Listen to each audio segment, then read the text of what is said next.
नमस्कार दोस्तों, कैसे हो आप सब लोग। आशा करता हूँ बहुत अच्छे होंगे। दोस्तों मोटो कार इन्फो में आपका बहुत बहुत स्वागत है। तो आइए दोस्तों, एक वीडियो हम बना रहे हैं ओला के ऊपर।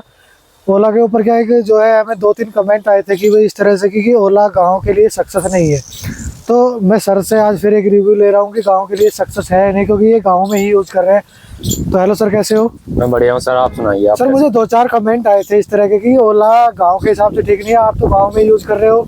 तो अच्छा, मैं एक छोटी सी बात बताना चाहता हूँ। मतलब ये इसके अंदर भी तो भाई पहिए ही लगे हुए हैं, इसमें कौन से मतलब पहिए नहीं है, या इसके अंदर कोई ऐसा व्हील लगा हुआ है जो कि शहर में चल पाएगा। गांव में सड़कें नहीं होती क्या? सड़कें भी होती हैं भाई।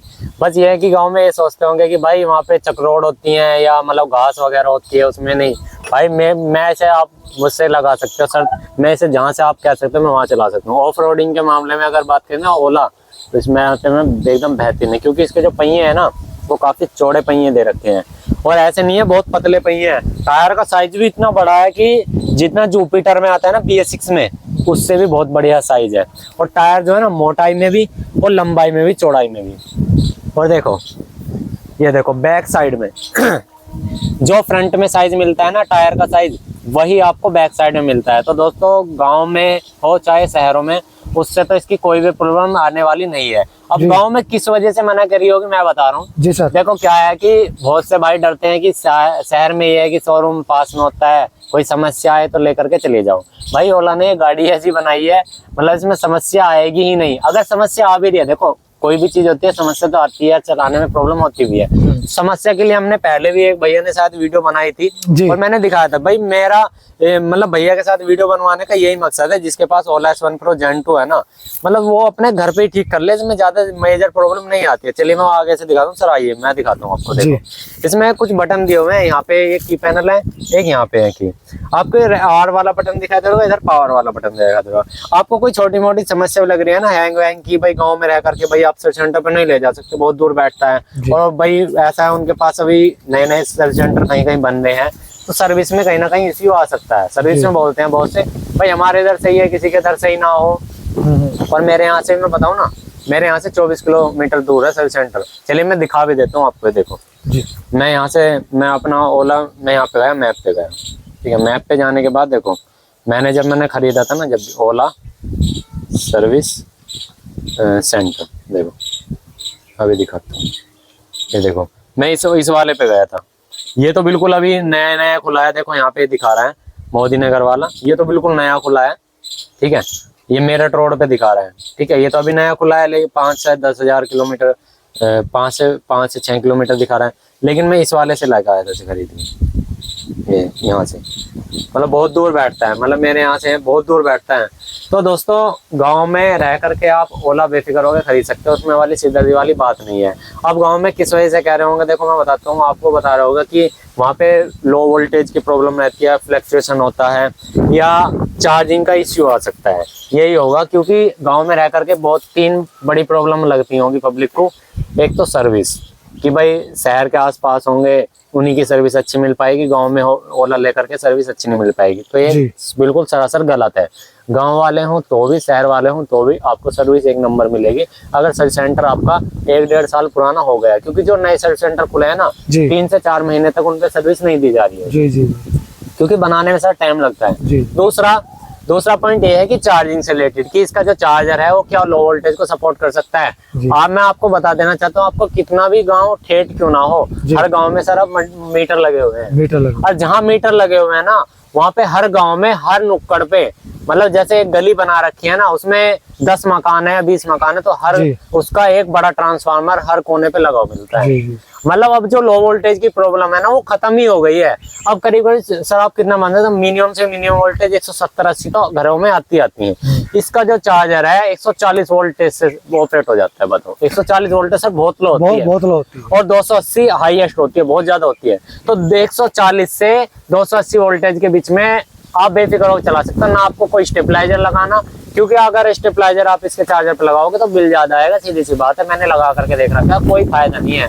आप बिना स्टेबलाइजर के इसके चार्जर को यूज करो, उसमें 100% प्रोटेक्शन है, और ना कोई उसमें अर्थिंग वगैरह की सिरदर्दी। क्योंकि शहरों में क्या होता है, वहाँ अर्थिंग करानी पड़ती है, तो बिजली फिटिंग के लिए फलाना ढिकाना, मतलब सिरदर्दी रहती है। इसको प्लग एंड प्ले वाला सीन है, प्लग लगाओ और अपना चार्जिंग लगा छोड़ दो, टेंशन फ्री रहो, सुबह लो अपनी स्कूटी फुल मिलेगी। 5-5.5 घंटे में बिल्कुल फुल हो जाते हैं 0 to 100%। अच्छा सर, जैसे ये फुल हो जाती है तो ऑटोमेटिक कट हो जाता है, ना कोई डरना, ना कोई ना भाई तेज लाइट आ जाएगी अपनी वापसी खींच लेगी, ऐसा कोई डरने वाली बात नहीं है, या करंट वापसी ले जाएगी, या जल जाएगी, आग लग जाएगी, बैटरी है ओवरचार्ज है, सिरदर्दी सब छोड़ दो। कंपनी है ओला, इतनी बड़ी कंपनी है, तमिलनाडु में है, इनके भावेश सर हैं, क्योंकि भावेश अग्रवाल जी जो है ना, मैं उनकी कंपनी में गया हूँ, विजिट किया हूँ मैं उनके सेंटर पे, तो मैंने वहां जाकर देखा, इसके अंदर स्कूटी के अंदर इतने प्रोटेक्शन है भाई, यकीन माने बहुत ज्यादा है। और ये ना ही किसी कंपनी से कोई मतलब है मुझे कि भाई मैं इन चीजों का प्रमोशन कर रहा हूँ या वो ये मान रहा हूँ, बहुत से सोचने लगते हैं, मन में डाउट लगने हैं, कंपनी का किसी का भी लो स्कूटर, पर जिस हिसाब से भाई मैं सेलमैन हूँ ना, रेंज मुझे चाहिए थी अच्छी, मैं दिल्ली से अप डाउन करता हूँ रोज, आज तो छुट्टी है, आज हॉलीडे था, तो लेकिन जैसे दिल्ली से मैं अप डाउन करता है ना भाई, ये सारी स्कूटी फेल हो गई थी, मैंने जाके चेक करा, आई क्यूब भी चेक करी थी, उसकी भी पता कंपनी क्या कहती है सर, 115 किलोमीटर चल जाएगी, हमारा प्रो पैक ये ले लो भाई, 70-80 भी नहीं चलती है नॉर्मल पे, भाई सामान भी लाना पड़ता है, 2 बंदे भी होते हैं, वजन भी होता है, और जब भी 40-50-60 किलोमीटर की स्पीड पे ना भगाए तो क्या भगाना स्पीड में, इससे मंदा भी नहीं चल सकते सर। गाँव के सर एक दो लोग ये भी कह रहे थे कि आग लग जाती है, हो सकता है उनका प्लेकिंग सिस्टम सही ना हो। देखो मैं बता रहा हूँ आग लगेगा कैसे, मैं सिंपल बता रहा हूँ, आग मेरी स्कूटी में अभी आप चाहो तो अभी लग जाएगी, तरीका है इसका। जी मैं बता रहा हूँ, देखो इसका जो चार्जर होता है ना, ये जी सर, ये जो चार्जर होता है, एक तो चार्जर जब भी आप यहाँ पे लॉक लगाओ तो अच्छे से टक देसी मतलब फिट बैठना चाहिए वो प्लग, ठीक है, क्योंकि उसमें सर 12 से 13 एम्पेयर जाते हैं, 12 से 13 एम्पेयर किसी वायर के अंदर जा रहे हैं तो वो गर्म होती है, अगर उसे आप ढीला छोड़ोगे ना तो स्पार्किंग होगी, तो आप एक बार इसे टाइट लगाओ, और जहाँ पे आप प्लग यूज कर रहे हैं ना, उसका प्लग मतलब जो चार्जर का प्लग यूज कर रहे हैं वो 16 एम्पेयर से नीचे मत लगाओ, मैंने जिसके भी देखे ना घर के नॉर्मल उसमें लगा के छोड़ 5-6 एम्पेयर वाला, 5-6 एम्पेयर तो ये ले रहा है, और 3.5-4 एम्पेयर वो लेता है, मतलब 1 से 1.5 750-800 वाट ले लेता है, और छोटे से सॉकेट पे भाई 750-800 वाट का लोड कहाँ चले जाएगा। बिल्कुल अब उसके लिए 16 एम्पेयर का सॉकेट लगता है, 16 एम्पेयर के ही उसके साथ एमसीबी लगाओ, गारंटी है भाई साहब, कभी भी खराब भी हो जाए। बहुत सौ ने मुझे भी कमेंट किया था कि सर इसका जो सॉकेट है मैं तो बदलते खराब परेशान हो गया, पिघल जाता है, फिर मैंने बताया भाई 16 एम्पेयर का लगा, उसका आज तक खराब नहीं हुआ। रीजन तो वही है, पिंग लेगा, स्पार्किंग लगेगी, आग तो लगेगी, और घरों में ही लगाते हैं सब स्कूटी, और चार्जर के जितने पास रहेगी उतना ही थोड़ी स्पार्किंग गिरेगी, चिंगारी, भाई प्लास्टिक बॉडी जलेगी तो है ही, बिल्कुल वही हिसाब है। और दूसरा ये है जलती कैसे है स्कूटर, में बता रहा हूँ, एक तो पहला रीजन ये हो गया कि आप प्लग वगैरह अच्छी कंपनी का यूज नहीं कर रहे, बिल्कुल। दूसरी गलती आप क्या कर रहे हो, इसे आप गलत जगह पे खड़ी कर दे रहे हो। वैसे तो इसके अंदर इतने प्रोटेक्शन है, ये आप इसके अंदर आग लगा ही नहीं सकते कि भाई इन का मैंने धूप में खड़ी कर दी या ऐसे आग लग गई, तो धूप में आप कितने भी खड़ी कर लो उसका कोई फर्क पड़ने वाला इसमें नहीं है। और इसे आप कितने भी टेम्परेचर पे चला लो, -10 डिग्री टू 60 डिग्री तक ये खूब आराम से चला सकते हो, कोई दिक्कत वाली बात नहीं है। आग दूसरे लगने का चांसेस सर क्या रहता है, बहुत से क्या करते हैं मॉडिफिकेशन करवाते हैं इनके अंदर, यहाँ अलग से लाइटें लगवाना, तो इनका क्या है, इनके वायरों को छील छाल के इसमें बैटरी पे तार वार लगवाते हैं, वो वहां से स्पार्क कर जाता है। तो वो क्या है कि कभी कभार भाई टेक्निकल चीज है, कंपनी तो लगा के देती है अच्छे वाले प्लग एंड वायर, मतलब प्लग सॉकेट वाले, और पब्लिक क्या करती है खोल के डिग्गी इसके अंदर मॉडिफिकेशन करवा लेती है, साइड से कुछ अच्छा एक्सेसरीज लाइट वगैरह लगवा के उनके तार इधर उधर को नहीं ले जाती है, ना तो उनमें अच्छी इंसुलेशन रहती। अब गाड़ी जब चलेगी गड्ढे में भी जाएगी, ऊपर भी जाएगी, ऊपर नीचे भी होगी, तो सीधी बात है सब तार छुल के इसके बॉडी में अटैच होने लगता है। अब बॉडी में क्या होता है सर, माइनस होता है, और वहां से जो प्लस आया रहता है, तो सर सीधी सी बात है वो तार पिघलेगा, गर्म होगा, आग तो लगनी है। तो जो स्कूटर ओला का आ रहा है ना, उसमें कोई मॉडिफिकेशन मत करवाओ, और अपना सॉकेट अच्छा लगा के रखो, गारंटी ले रहा हूँ भाई साहब, स्कूटी एक भी नहीं जल सकती, नहीं जलेगी, वाकई में नहीं जलेगी, तरीका है। और कोई मैन्युफैक्चरिंग डिफेक्ट रहेगा तो वहीं जल जाएगी जहां से आप शोरूम से जब ही लाओगे, बिल्कुल। पहली बात तो जलती नहीं है। और ईवी पे बहुत ज्यादा ध्यान दिया जाता है, अगर 1 लाख का स्कूटर बने ना और इसमें से 5 भी जल गए तो उसकी पब्लिक वीडियो बनानी शुरू कर देगी कि स्कूटर जल गया। जी। अगर 1 लाख पेट्रोल व्हीकल बन रहे हैं ना, उसमें से ये मान लो कि 20 भी जल गए ना, पब्लिक उसकी वीडियो नहीं बनाएगी। रीजन क्या है, वो चल रहा है, इलेक्ट्रिक व्हीकल अभी बनना शुरू किया है, तो ये बहुत बड़ा है, मतलब मन का वो है कि इसको मतलब वो करो। तो अगर मैं एक चीज और बताऊं ना आपको, ये मेरा स्कूटर 1.5 लाख का है, मुझे ये 3 लाख देंगे ना, मैं इसको भी यहीं जला दूंगा, तो आप ये चीज समझे या नहीं समझे, बिल्कुल, मैं क्या ना बिल्कुल। क्या चाह रहा हूँ। ये एक होता है प्रमोशन। बिल्कुल आपने बिल्कुल देखा ना स्कूटरी जलते हुए जब भी वीडियो बनाते हैं कि हाँ आप जलने वाली है, लगने वाली है, बताओ किसको पता रहता है हमारी स्कूटी में आग लगने वाली है। तो दोस्तों ये सब प्रमोशन रहते हैं बिल्कुल। जो ये जला जुलू के दिखाया जाता है। कंपनी को डुबा नहीं सकते, क्योंकि ओला इतनी अच्छी कंपनी है वाकई में, मैं यूज कर रहा हूँ। जी जी इससे ज्यादा रेंज कोई स्कूटर देके दिखा देना जी तो भाई मैं मान जाऊंगा, मैं उसी स्कूटर को खरीद लूंगा। जी जी। ये है तो फाइनल। ठीक है सर, थैंक मैं यू। तो देखो सर गांव में रहता हूँ, ये मेरी ट्वेल है खुद की। मैं यहीं पे चलाता हूँ, देखो ये रोड देखो कैसी है। ये देखो सर पूरा यहाँ से जंगल मैं का खूब एरिया ले जाता हूँ, खूब ले जाता हूँ। और दिल्ली सर, दिल्ली टू गाजियाबाद और गाजियाबाद टू मौजना सर, इतने गड्ढे हैं, इतनी बेकार सड़कें हैं, जी जी। मैं वहां पे चलाता हूँ इसको, मुझे तो कोई दिक्कत नहीं है।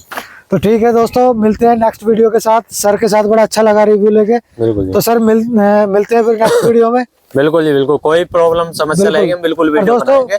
हमें ये नहीं है कि कंपनी से भाई इसमें अच्छा जो जी, बुराई जी। थी हमने बुराई भी बताई थी कि भाई इसकी ये बेल्ट कवर खराब हो जी, जाता जी। है, ये भी बताई थी। जी, जी। और ये भी बताई थी, मतलब जो बुराई है बुराई भी बताई, जो अच्छाई है अच्छाई बता रहे हैं। बाकी तो मतलब कंपनी बहुत आ रही है, जैसे मैंने एथर की भी ट्राई किया था, एथर भी है, वीडा V1 प्रो भी है। जी, जी। वीडा 105 चलती है बताओ इको पे, जी, एक जी। सिंगल पर्सन पे, बताओ 105 में क्या हो रहा। इतनी महंगे स्कूटर खरीदे 1,88,000 रुपए खर्च करके, फिर भी आप डर डर के चलाओ 30-35 की स्पीड पे, वो भी जी। क्या फायदा है इस स्कूटर का। कम से कम ऐसा तो लो जो कम से कम 150 किलोमीटर तो चल जा, खैच उड़ाओ। जी। मैं इसको भाई 80-85 की स्पीड पे लाता हूँ और मेरी 120 किलोमीटर प्लस चल जाती है। 2 बंदे जाते हैं, अभी भाई खड़े हैं देखो वहां पे, वे भी जाते हैं मेरे साथ। और इसमें सामान भी डिग्गी में भर के लाता हूँ दिल्ली से, लाजपत राय मार्केट से लाता हूँ और मैं, ठीक है, चांदनी चौक से सीधा वहीं बांट देता हूँ। चलो मिलते हैं सर नेक्स्ट वीडियो में। ठीक है, तो दोस्तों चैनल को सब्सक्राइब जरूर कर लेना और लाइक जरूर कर देना। Thank you.